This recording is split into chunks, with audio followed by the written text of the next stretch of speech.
Hello, everyone, and welcome to the Edmonds Racing Preview Show. We're zooming in this week as we preview this weekend's action and recap another week of winners for the team. Trent's flying the flag for the team today, and welcome, mate. Well done on another couple of winners for the week. Boho Beauty went back-to-back, and Clover's Prince broke his maiden at start number 3. Yeah, they were very good. Boho Beauty, we unfortunately missed a run in the provincial sprint heat, which sucked a bit. But anyway, we made the most of that. The good assertive ride from Sean, got the job done. Very soft win. Barely touched her with the stick and was really kind to her. Just give her a couple of reminders, and she won with consummate ease, I thought. Still heading towards that provincial sprint final, which was a month from her last run. We got to run her at the Sunshine Coast next Sunday in a heat to qualify for the race, or get preference for the race, if you will. And that'll be good. It'll give her a look at 1,300, which is the journey of next Sunday's or Sunday week's race. And yeah, so hopefully we can get her there in one piece and in good form as she is now, and that'll be good. Clover's Prince was fantastic. We stepped him up to 1,200 after 6 weeks between runs, second up, trial between, give him a very soft trial. Andrew Mallion trialled him the other day and thought he was a bit aggressive. So we were a little going there with some trepidation, I suppose you could say, as to whether he'd run a strong 1,200. But quite often these horses that look like they're speedy conveyances, if you will, if they can bounce out like he did, get left alone and sort of just utilize that high cruising speed, they can, and then get a break and they can run the journey. And that's what was proven on Wednesday. He was quite strong. Yes, maybe got a little bit tired the last little bit, but it was his first go at the trip. And he was obviously second up 6 weeks between runs. So good effort. And the beers were flowing post-race with Lucky Clover lads. It was a fantastic day. Very enjoyable syndicate. They all, well, not all of them all the time, but majority of them get to the races at every run, and whatever horse they have in, and win, lose or draw, they really enjoy themselves. Obviously, winning's a little bit better than when you get your bum smacked. Very good. No, that's what it's all about, isn't it? So hopefully you were disciplined in the winners' room, mate, when you were representing there. Extremely disciplined, always. Very good. All right. Well, that was the winning feeling, and it continues the stable's winning run. So let's see if you can keep the momentum going this weekend. It kicks off today, Friday, at Grafton, where Maroon Magic is looking for back-to-back wins at Grafton for the Queensland Rogues, and steps up to the 12.15 here. And Andrew Mallion again aboard. How she comes through that first win? Yeah, super. Looks even sharper than previous. Hasn't taken a great deal of training, but the short amount of work we've given her, or the small amount of work we've given her, she's been in sparkling form. Coat looks better than it had prior to that first up win. I will say the time wasn't too flash the other day. However, the manner of her win was sensational. So drawn softly, which is great, going up to 1,200, unsure whether she leads. She's certainly got enough speed to lead. And if she does, then we just rate her and then hopefully build a sectional. If something which inevitably happens down over the border, it's just like the charge of the Light Brigade. It must be a Queensland versus New South Wales thing. You go over the border thinking you're going to get a soft lead and you get pestered. It happens nearly every time we take runners over the border. So if she needs to take a sit, she's drawn advantageously to do so and do no work in the run, and lovely and strong late. So holds all the aces from the draw. And to be fair, I think we'd both be disappointed if she wasn't coming home a winner there today. It is hard going up in grade after winning your maiden as a young horse, but I think she's certainly capable enough, and she looks to have improved to us. Okay, very good. Well, good luck to the Queensland Rogues there. Hopefully there's a few Rogues fans on track to support Maroon Magic there. We then turn our attention to Saturday at the Gold Coast. 5 acceptors here on the home track on Saturday. Martin Harley, a new rider, engaged on all 5. Not many people would know much about his background, so tell us a bit about him. No, unless you were sort of, I suppose, a real racing nut and you knew your overseas form and whatnot, you probably wouldn't. But I think he's a 6 or 7-time Group 1 winning rider, Irish fella. He's had a couple of rides for us so far for not a great deal of joy, but that was just circumstantial. He's got a really good book of rides for us there tomorrow, and he can ride light. He was riding for John Gosden, who needs no introduction, champion English trainer. Prior to coming out here, I think his partner is from Brisbane, so it made sense with the lack of prize money in Europe, or in England specifically, to come out here and give it a crack. And he's ridden in Australia before. He was in Melbourne about 3 or 4 seasons ago, maybe. He rode a horse called Warning for the Freedmans in the Victoria Derby prelude, I think it was, at Flemington. It won, and then it went on to win the Derby with Damien Oliver on board. So he's no stranger to Australian racing. Southeast Queensland a little bit different, but he's been to these shores before. He's ridden in Hong Kong with success. So, he will fit in well once he finds his groove.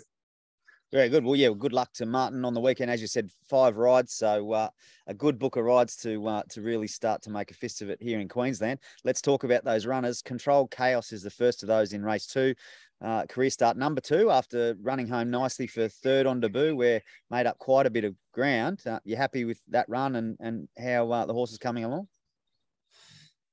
Yeah, she's in super form. I thought that run the other day was really good. Just had to get too far back. This I don't know what the hell's going on, but this filly or mare, she has drawn wide, if not the widest barrier, the second widest or one of the widest runners, about 6 times that we've accepted. And I just looked at the acceptances, obviously on the computer.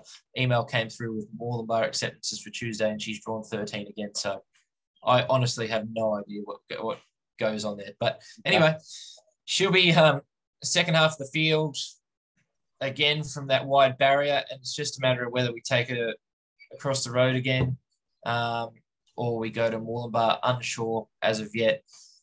Second half of the field, she'll be really steaming home late. We put a set of blinkers on her in track work Tuesday morning, and she flew. She's going really well.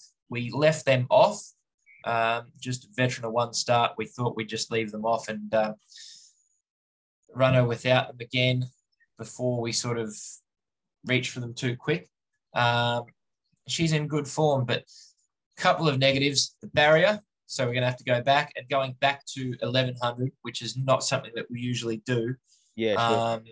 Are probably playing against her, but programming was a bit tricky. We need to get another run into her because there was sort of nothing really suitable 1200 or further until like a month away or something. So it's a bit of a wait and see where we run. We're not set in stone where we're going to run her yet. Wherever we take her, she'll be really hitting the line hard, but barriers at the moment are just dictating for her. She's just going to have to get a little bit far back and then let rip. So follow her once she draws a gate. Yep. Okay. If ever.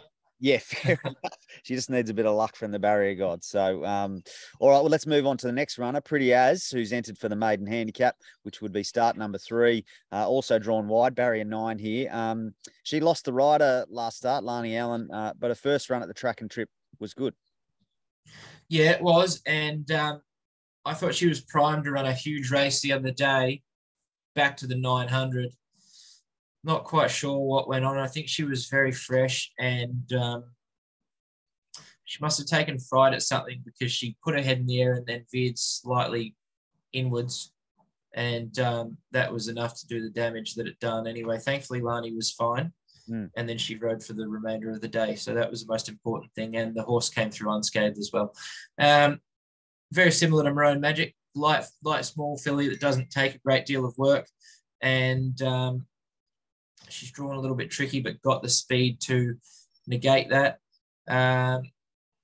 She's another one that we are tossing up whether to run tomorrow or Moreland on Tuesday. So just waiting and seeing whichever race we take her to. I think she'll make her presence felt up on speed. She seems to be going quite well at home. So really happy with her.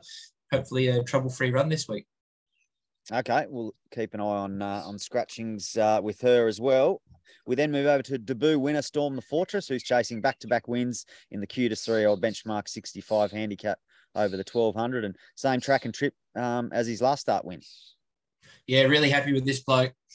Has done nothing but continue to improve and just thrive with each passing week, to be fair.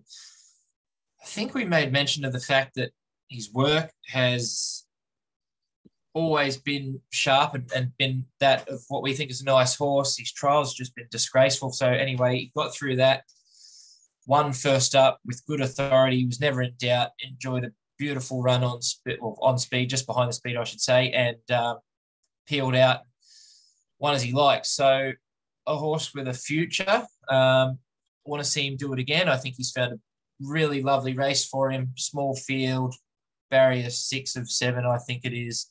And if he bounces as quick as he did the other day, he'll be in the first couple in the run.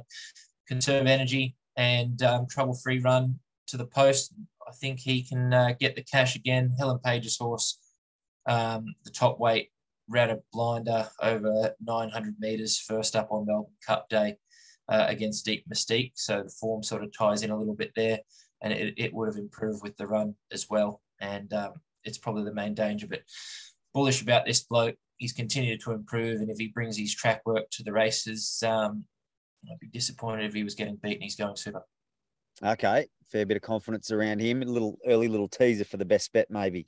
Let's move on to the next runner, Sidestep Me, who's fourth up in the Q-3-year-old maiden over the 1350. A better run last start from him, and when he was third at this track and trip. Yep, he was honest last start. His blinkers first time, so I think we'll roll forward and make use of those. That seems to make sense. And at this point, he hasn't shown on the track or his race starts what he has at home. So we're hoping the blinkers just help him along a little bit, sharpen him a tad. But we'll roll forward, use those blinkers. He's had the run at 1350 now, and he'll be on speed. Now, I think providing he just gets a little bit of luck early, getting across without having to do too much, he's going to take a bit of running down. I don't think it was the greatest race, just having a quick look at it overnight. So I'm fairly confident he can run well in that race with the blinkers applied. I think he's ready to do something. He's obviously fourth up and rock hard fit now. So he should run quite well, and looking forward to seeing him go around with the shades on.